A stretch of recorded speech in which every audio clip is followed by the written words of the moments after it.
What's going on, everyone? This is Vicente. And this is Izzy. And welcome to our Scream 4 review and our continued look at the entire Scream franchise. Now, Scream 3 was going to be the final movie that Neve Campbell, David Arquette, and Courtney Cox said that Scream 3 was the last one back when it got released in 2000. But then 11 years later, a decade has gone by, my bad. And then we get nothing but remakes, reboots, and so-called torture porn with the Saw series. And then what better way for Scream 4 to return than commentate on the remakes and reboots? Yeah, this was a movie I remember coming out, but I had no recollection of what it was about when I was into 11. But it's really crazy to think that a movie franchise 11 years later came out with a sequel. Yeah, and like it had such a strong following. Because I remember seeing this in theaters and all the promotions, and people were hyped. And that goes to show you how big of a franchise and how good you are when even like 11 years later, almost a decade of the century, that you're coming out with the sequel, and people are just as hyped as they were back then for a Scream movie as they are now. And for what it's worth, even though Scream 4 is my least favorite sequel, I still have a good time with it. For me, I prefer... You guys already found out from last week's episode. Scream 3 was my least favorite. So, this is my number 3. And so, I pretty much enjoyed this movie a lot. It's a good movie. You know, we get the returning legacy trio, Sidney Prescott, Deweyriley, and Galeweathers. But we also get a new cast of high school teenagers added for the body count. And then I would say that it has the third best Ghostface reveal, which we'll get into a little bit. And I do enjoy it, and I appreciate what it was trying to do when it talking about remakes, reboots, and a torture porn. But as you'll see in our negatives, I kind of felt like this movie didn't really raise the stakes, and like I didn't like the new cast of kids. For me, I agree with all the mixed and negatives that we will be discussing, but like I still, as just like a regular moviegoer, I enjoyed this movie a lot. And like before anyone asks in the comment section, I'm not gonna degrade the movie based on like the filter, the lighting in the movie, because at first it did kind of bother me, because like the lighting in the movie, it seems like somebody wiped some grease on the camera and then they continue filming. But I've learned to just accept it, and I've heard that there's a rumor saying that they're going to release like an altered version of the movie without that filter, so I might check it out. Maybe I might like the movie a little more, who knows, because it is kind of the one thing that kind of holds me back. But other than that, I get what it was trying to do, because because a lot of remakes and reboot movies were using that same filter. So wescraven wanted to poke fun at it, meta commentary right there. And so, but for what it's worth, I do give this movie a good 6.9 out of 10. For me, I feel like this movie is a solid 7 for me. I enjoyed it. Yeah, and you know, we're all obligated to our own opinions. You know, for some, this is their favorite Scream sequel. For some, they hate this movie. I think it's good. And there's not a bad Scream movie ever. And like I said, if 3 or 4 is your worst Scream movie, or any Scream movie to your standard, if it's the worst one, then you're doing pretty good as a horror franchise. Yeah, because I will say there are some horror movies out there where there are people who just not the whole entire franchise they just don't like. Whereas with these movies, at least someone likes the non-popular movies still. Yeah, and without further ado, let's get into our positives. So starting with our first positive, the legacy trio and the return of Woodsboro. Now, the story takes place 11 years after Scream 3, and we get to see where everyone's up to. Sidney Prescott is this huge, successful author. She wrote a book, Out of Darkness. She's becoming famous. You know, kind of like the life that she wanted, you know, because I think she was going to be an actress and then a marine biologist, but she wanted to tell the truth because, you know, Galeweathers, she thought Gale was lying in the first movie, so she wanted her own journalism. And I do like to see where Sidney Prescott's at right now. She has a happy life. She's moved on from Ghostface. As you see right now in the clip we're going to show you right now, when she returns to Woodsboro, she sees all these little mini Ghostface flying around town, and her publicist thinks that it's bothering her, but people kind of miss his details. Sidney Prescott's just like, it's whatever, it's his kids. That's amazing. I never see anyone ever mention that, because that shows that Sidney Prescott has learned to move on, deal with that trauma from the first 3 movies. She's learned to become the badass she is now. Yeah, and to think she's gone through all of this trauma and she's here now, I think it's really cool being able to see that on screen. Yeah, and then we get Deweyriley. He's the sheriff for Woodsboro now, but you know, him and Gale are having kind of a rocky marriage. You know, they got married after Scream 3, and Gale she's not as successful as writing as she is anymore because she's trying to write a book. But I don't know if she's like kind of jealous of Sydney's success. I think in a way she is, but she's so happy for Sydney. But like this movie makes it seem like that her life isn't complete unless there's like a ghostface murder, and she does want to help out, but she knows that if there's another murder happening, she can solve it and be the old Gale Weathers. Yeah, I just feel like she doesn't have the inspiration without Ghostface, which is why she pounces on it. Yeah, and you know, it is nice that after all these years, Dewey became the sheriff. You know, he runs the Woodsboro Police Department, and he's happy with his life, even if Gale starts to annoy him here and there. All right, and now moving on to our second positive, the meta commentary on reboots, remakes, and torture porn. Now, like we said, it's amazing that even 11 years after Scream 3, these still came out strong. And just their whole trope about the rules of a remake and reboot, as stated by Robbie in the classroom when Sydney and Gale go visit them. Rule number 1, like, expect the unexpected, and then don't fuck with the original. And another rule, you pretty much have to be gay if you want to survive a horror movie, which, you know, is kind of BS because Robbie ends up dying later on in the movie. But yet again, I do kind of like the meta commentary speaking about reboots and remake. It's like, should they even be a thing? Are some better than the original? Which I'm going to say, there's maybe only 3 horror movies in existence that are better than the original. Yeah, and it's just all the commentary of the other movies just reminds me so much of the original and the original trilogy, and it bring kind of like gives like, oh yeah, back to old memories. Yeah, and what we mean by torture porn, which we'll explain right now. So like, it's not like that, but like when the first Saw movie came out, people were like, holy crap, that was gross, you know, with all the traps and insane fucking gore and death. And then you get Saw 2, Saw 3, and then they start getting a little bit more gory, and people label it as torture porn.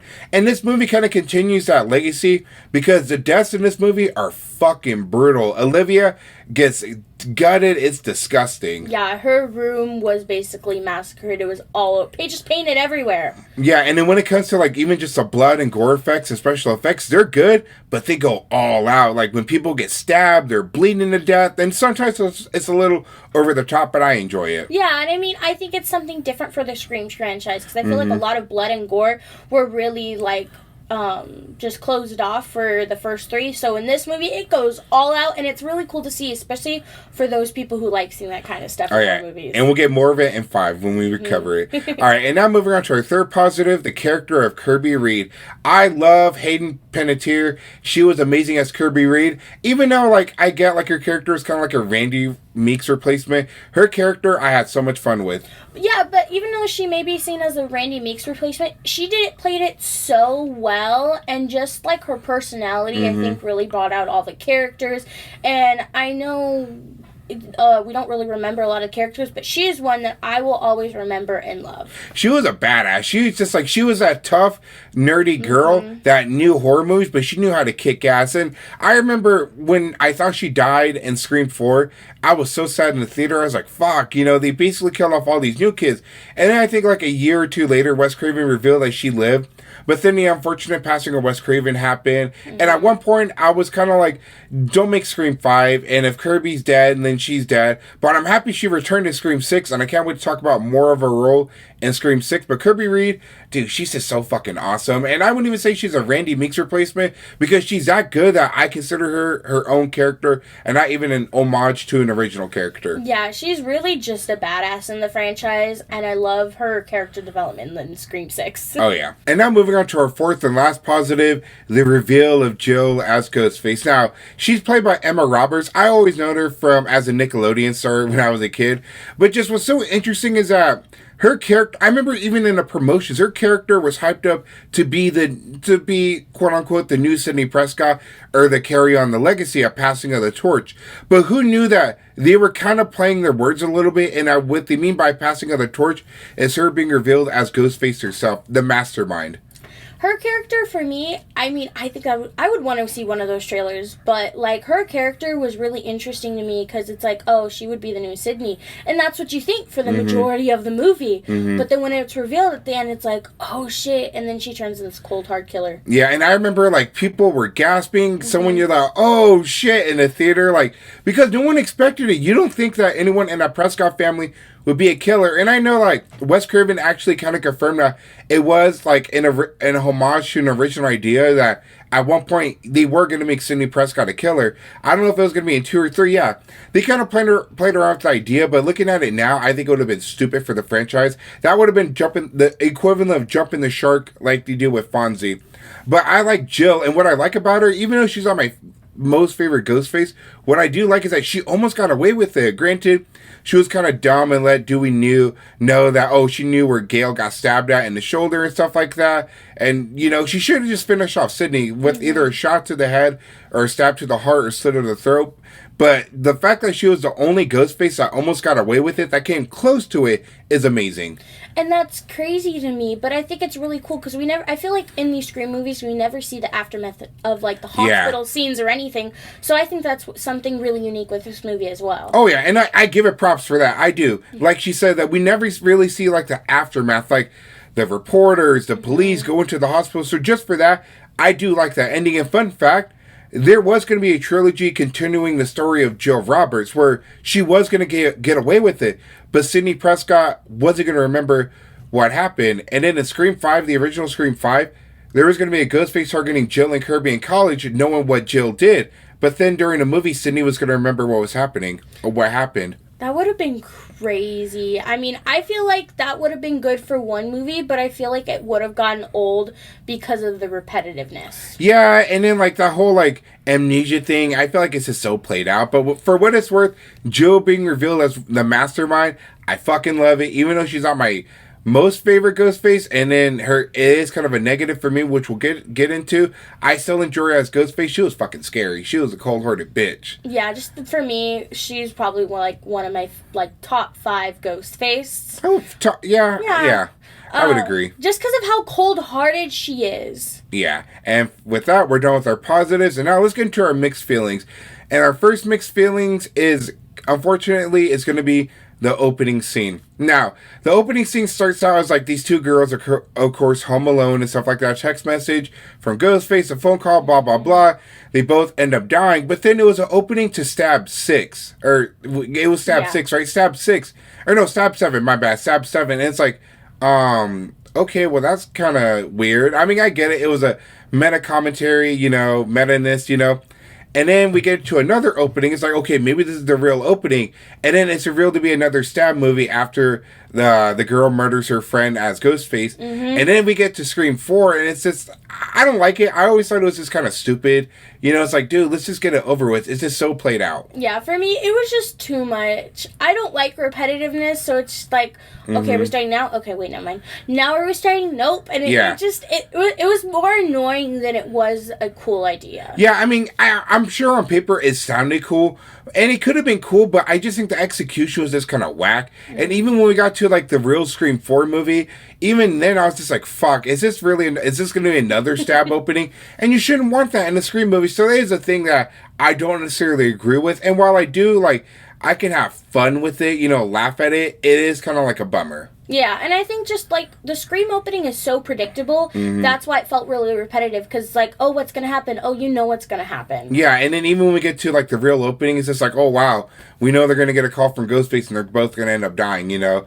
And so what Scream 5 did for the opening scene, which I love, we'll get into next week. Mm-hmm. All right. And now moving on to our second and last mixed feeling, Charlie Walker as Ghostface. Now, I do like Charlie Walker as a character by himself when he's not revealed as a killer. You know, he's played by McCulkin. I like him. Corey McCulkin. Yeah, I do like Charlie Walker. But then when it's revealed that he's Charlie Walker, he's just too much of a simp. And I get that's what they were trying to go for. Yeah. You know, like he was heads over heel over Jill. He was in love with Kirby-Reed. Because then, as we see, that when he stabs Kirby, you know, he feels hella bad about it. And then all of a sudden he's in love with Jill. It's like, dude, you're looking pretty weak. You're looking like a simp. Yeah, see, I could have believed him in love with Kirby more than I could with Jill. Oh my god, yeah. That came, and then when they kiss, I was like, that's kind of out of nowhere. That's weird. Yeah. But I get it. It is reality because there are some guys who will, like, do anything for a female. So it's not out of the realm of possibility. I'm not trying to argue with that logic. It's just the way they really, really did it. It's just like, okay, it's getting really annoying. And then how he was so stupid to like let Jill stab him because they're trying to recreate what Billy Loomis and Stu Macher did, injure each other so they don't look like as suspects. And then we get Trevor, Jill's ex-boyfriend, as the quote-unquote Billy Loomis so they could frame him. And it's like, dude, were you that dumb? Like, there's only one person. Don't you think she's going to backstab you? And so, like, he was just playing dumb, and I don't like that. Exactly. And for someone who's supposed to be, like, a horror or a film buff, he should have seen it coming. Yeah, and that's... Like I said, I like him as a character, but then after the Ghostface reveal, I'm just like, oh, dude, you're kind of a bitch. You're a simp. I don't like that. Exactly. It just goes all downhill after the character reveal. All right, and now we're done with our mixed feelings, and now we're going on with our negative feelings. And our first negative feeling, besides Kirby, the new cast of kids, the teenagers, I don't like any of them. They're just not memorable. So what I mean by that is that these are just blatant rip-offs of fucking original characters, where you got the character of Robbie, who's a mixture of Stu Macher and Randy Meeks, and the character of Trevor, who's a mixture of Billy Loomis and Neil Prescott because their love and protection for Sidney Prescott, and so on and so on. And then we get Olivia, who's basically just a homage or ripoff of Tatum from the first movie. And just, even when they die, I just don't feel sad. And I know Kirby lived, and I'm happy about that. That one I actually felt sad about because he put effort in her character. But every other character in this movie, a survivor or not, I just didn't care about any of them, you know? They should at least have Robbie or someone else survive, but I can't honestly give a crap about any of these characters besides Kirby. Yeah, the new characters just didn't get enough, like, personal screen time for us to remember them.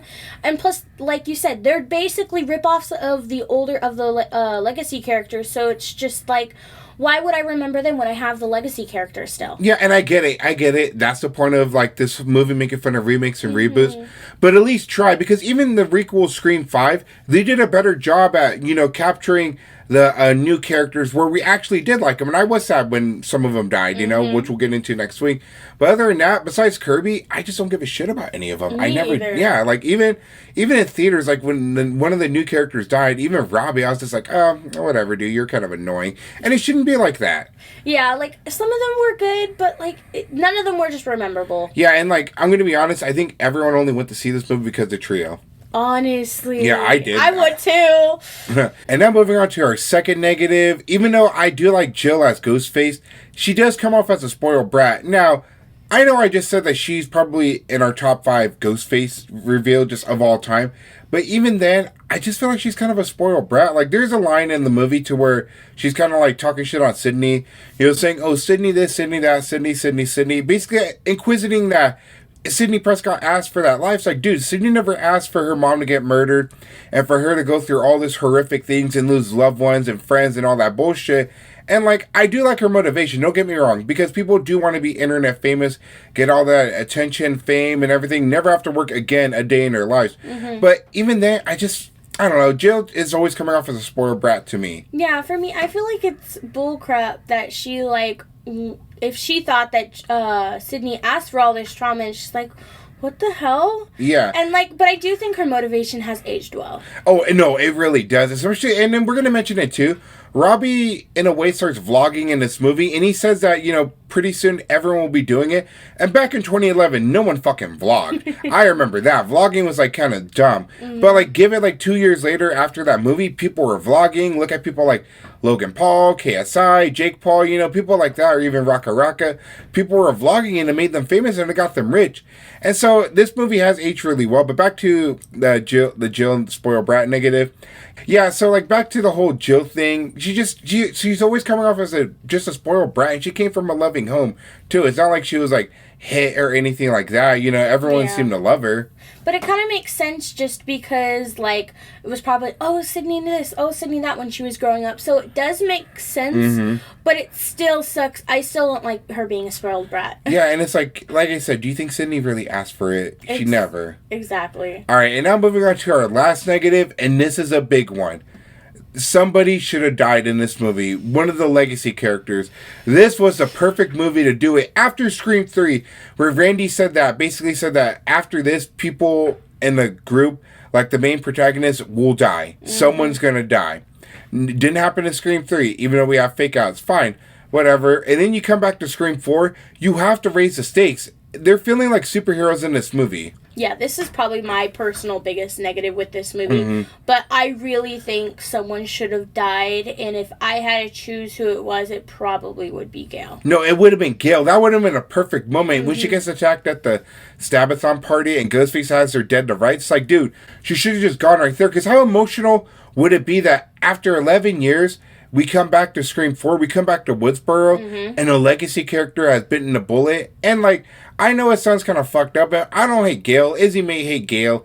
I really don't. I can care less. You know, but just knowing how Gail is going to be in the upcoming movies, I'm just like, yeah, dude, you should have just died. Even back then, I still say someone should have died. Hell, I would have said Sidney Prescott should have died in this movie too, because Sidney Prescott didn't have a family. She wasn't. I don't know if she was married to Mark at that time, but she had her happy ending. Blah blah blah. But how crazy would it have been if you killed a legacy character, whether it was Sidney, Dewey, or Gail? I feel like if they did that, that would have ended the franchise, and we would have never gotten Scream 5.